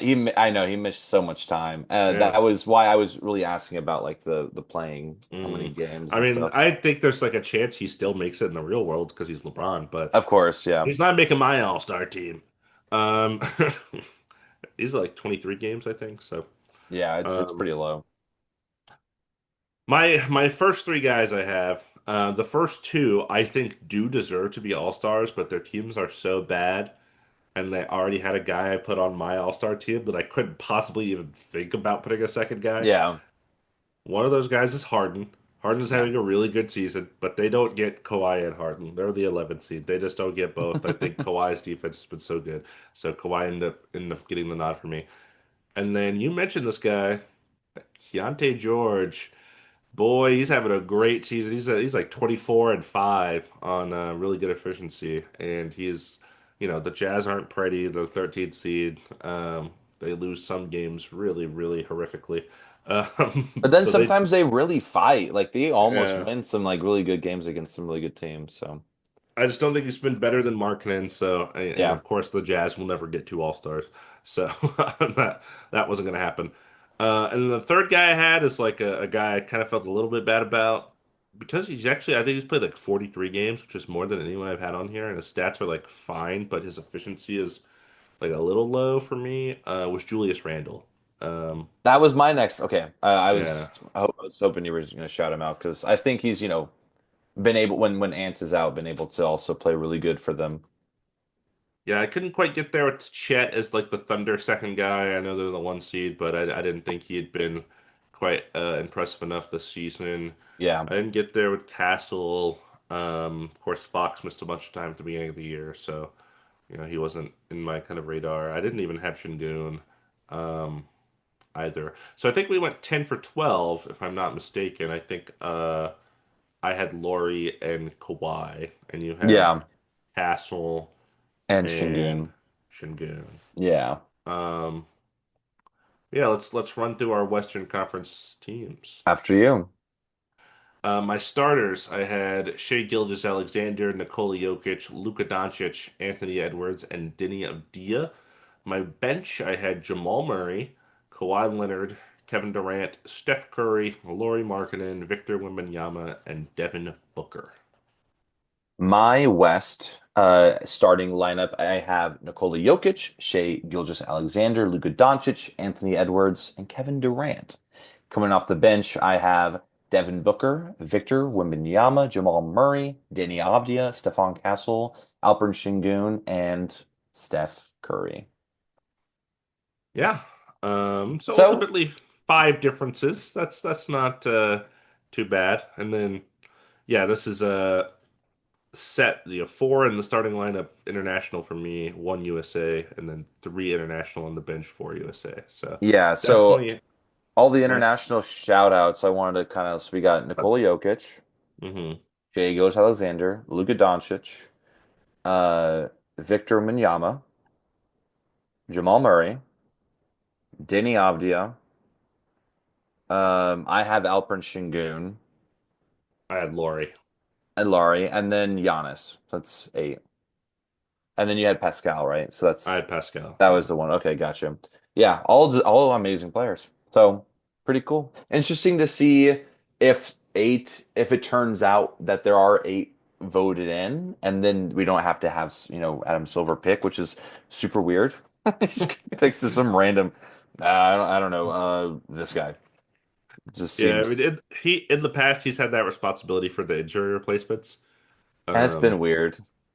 yeah, it's like So, how does Adam Silver do it? never Just forget Andrew Wiggins, All Star. Come on, man. that was an all-star starter voted on by the fans. So I there's mean, I will choose to forget that because that was crazy. But Mike Conley also one year was he injury? He was injury replacement. he was an injury replacement. Yeah, he got the pity all-star. Yeah. Uh, He's good. He's fun. it will also be interesting to see if guys like LeBron aren't on this all-star team. That would be I mean, it would be insane. He missed so much time in the beginning. Like I really yeah. was trying to figure out a way, but it just doesn't. Also, didn't talk about it yet, but I put up the light you got me for Christmas. It's just right behind my Yes. head. So I'm gonna figure out a better place for it. You can kind of see it when I cover it like this. You know what I'm doing? Yeah, the sunlight is going crazy. I could definitely see it on your other Yeah. computer before it blew up. But Yeah, no, not my other computer is it somehow hasn't blown up exactly, but it is smoking. So there's it's that. oh, okay. It's almost there. Yeah, it's getting there. But yeah, that's our all-stars. That was fun. Yeah, I love that there's a lot of kind of overlap with some like new guys being mentioned and stuff like that, and we're usually pretty much on the same page about that kind of stuff. So that's nice to see. I will try to find a way to sneak into the All-Star game. You didn't hear it from here. Um, I was trying to find a legal way into the All-Star game. That's what I There meant you to go. say. There you Um, but it should be kind of fun. We can try to do something that weekend, or just go hang out around there because I'm sure they'll have a lot of stuff nearby. go. Just kind of like walk around. Be kind of fun. Yeah, for sure. Yeah, we'll Get us see. some player interviews. Okay. I actually was thinking about this because we didn't talk about this, but right after New Year's, I went back to Austin to be with my mom, and we went to a Austin Spurs game, the G League, Yeah, and we saw them play the Santa Cruz Warriors, and it was crazy because the Spurs were winning the whole game, and then they just let the Warriors win at the end, basically. But I was interesting. thinking we were looking up during the game, like I was explaining to my mom, like these guys have probably jobs outside of this, like either like part-time or full-time because they don't earn enough. And she was like, that doesn't make sense. And we looked it up. And yeah, most of them make like 40 to $50,000 a year. Yeah. And only the ones on two-way contracts are up to 500,000. Mm, So like huge difference yeah. between some players like that. So I thought it would be really cool. I might try to do this, like to interview G League players and to see what it's like. Yeah. I don't know if anyone's That'd be really cool. done that. Like I don't can't think of it. Just to see like what it's like. Or like so I went to the Lakers game. Guess who got called up from the South Bay Lakers to play for the Lakers? Kobe Buffkin. Mm, Randomly huge. just now playing on the Lakers and playing minutes above Dalton Connect, above Bronny James, above Maxi Kleber. He just was like coming off the bench against the Hornets. And everyone around me was like, "Who the hell is this guy? The hell, this is called the little Kobe." I was like, this little Kobe guy?" Um, Must be weird to be named Kobe playing for the Lakers. yeah, I can't imagine, but he wasn't that bad. I really respected the hustle he played with. Yeah. Can't knock the hustle, as they say. Can't knock that. They all say it. And that's They where all say. and I'm done. And now I can stop. Um, so yeah, that's our All-Stars. It's been a There bit. you have it. I'm Yeah. stoked to I'm gonna make an effort to watch more basketball. been watching a little bit more the last couple of days and just want to get back into it. It's been kind of a whirlwind. So Yeah, I can't wait for football season to be over so I can just focus on one sport again. God, that'll be so yeah, much easier. can you let me know what's going on right now? So right now the Texans are The Texans have playing. lost. They lost to the Patriots during our podcast. Okay. Oh yeah, I forgot the Rams game had already started. Did it It start started already? like 3:30. Yeah, I think it started 3:30 local time for me. So, anywho, I guess go Seahawks, go Rams, go Broncos. I don't know. Anyone but the Patriots, basically. They just won too much recently. Yeah, I was hoping for a little, a little Texans action. Um, And I was hoping the Broncos also lost to the Bills. I really wanted a team that hadn't won ever because neither of those teams have ever won. Yeah. And they both lost. So whoever's in the Super Bowl, Broncos or Patriots, that team will have won in our lifetime. So now I care less about that side of the bracket. So now I guess I hope the Bears win. They haven't won since I was alive, so that would be cool. Yeah, that would be insane, actually, to see the Bears go far. But kind of, I know a lot of people from Chicago, and I'm very happy. I'm stoked for them. So I'm probably gonna try to watch the game now. We'll see. I now have it open. Now that you told me, I was like, oh, I didn't realize it started. Okay. What's the score? 0-0. Yeah. Ooh, very I riveting know. stuff. Very Uh, riveting. Two bad weather games today because New England was where that game was and it was snowing, and now this game's in Chicago and it's snowing. Oh, really? Wow. Yeah, Okay. That's actually kind of sick. That actually is a huge advantage for the home teams. That's crazy. yeah, for sure. Because the Texans definitely have not played in the snow, not like that. No, That's no, no, crazy. no. Um, and then yeah, Rams, I mean, yeah, definitely not really in the snow ever. So, that'll be fun. But yeah, so it was nice, going over some All-Stars, catching up on some NBA. We'll get locked in ready for next week and just like just catch up on everything going on in the league. And Yeah, you're gonna take your shot real quick. It's a lot okay. harder than it looks, I found out last time. Yeah, even when you turn around and do it, it's still doable though. And it's Let's that easy. go. It's that easy. And when you're not doing it backwards, that's how it looks right there. That's like my bat equivalent of a bat flip in baseball. Yeah. The ball up. Exactly. Where's that song? Someone throw on a walk-off song. Come on. Oh yeah, it's gonna drop right here. And there we go. So thank you everyone again for listening. We really appreciate it. Enjoy basketball, enjoy the NBA, and we'll see you next time on Two Men Game with Damon and Dom. Buckets!